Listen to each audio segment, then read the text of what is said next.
As of April 14, 2023, the mega merger of Canadian Pacific and Kansas City Southern would introduce the newly formed Canadian Pacific Kansas City. For the 2 years it took to get the merger approved and finalized, executives and marketing teams of both railways will continuously advertise their big plans. These plans included a sizable increase of rail traffic throughout the north and south corridor of the systems between Canada, the United States, and Mexico, with a very heavy emphasis on intermodal traffic. Intermodal traffic has not only transformed the American railroads, but the entirety of the global supply chain. Transporting goods in these standardized containers would heavily decrease the time that had to be allocated for simply transferring cargo from one mode of transportation to another. Here we see a prime example of intermodal traffic at its best. This is train ZLCAI back in March before the merger. It now runs as I-968. Anyway, this is truly a cross-country stack train. This train originates on the sunny west coast of California. The majority of these intermodal containers probably came from massive cargo ships that trekked over the Pacific Ocean, bringing countless amounts of goods from Asia.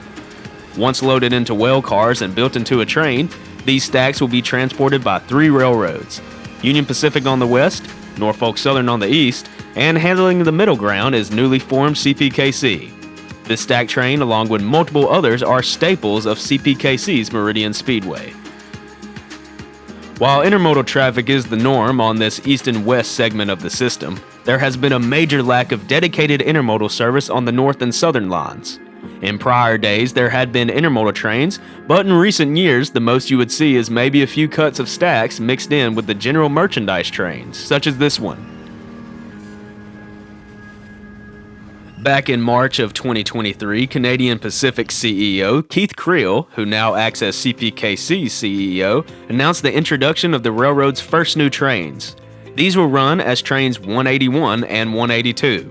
Essentially, the stack trains will be transporting perishable goods between Mexico City and Chicago, Illinois. In the months preceding this official announcement, several rail fans documented test trains between the two cities and respected countries.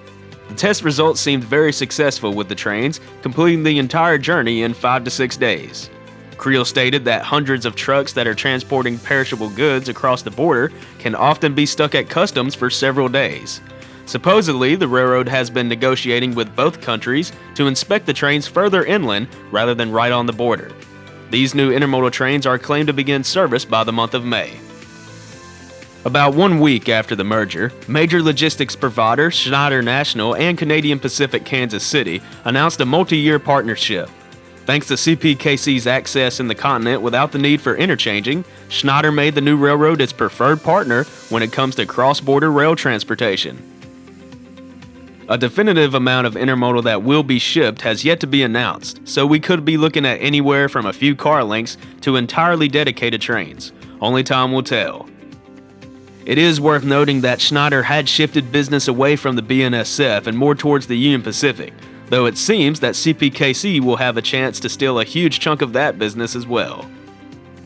Now, shifting gears a bit, what do the other Class 1s think of CPKC and these new developments? Well, it is safe to say that they're not happy for the newest member of the Class 1 club.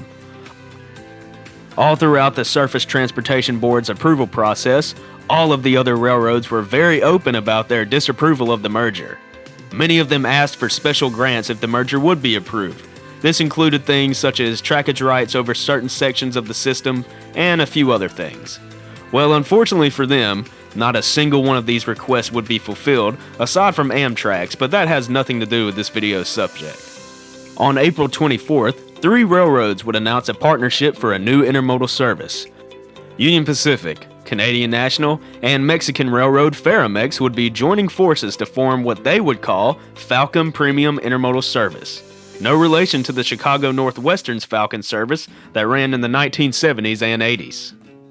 Leading up to this partnership, last October, UP would kick Canadian Pacific out of the EMP Intermodal Partnership and bring in Canadian National in preparation for the merger.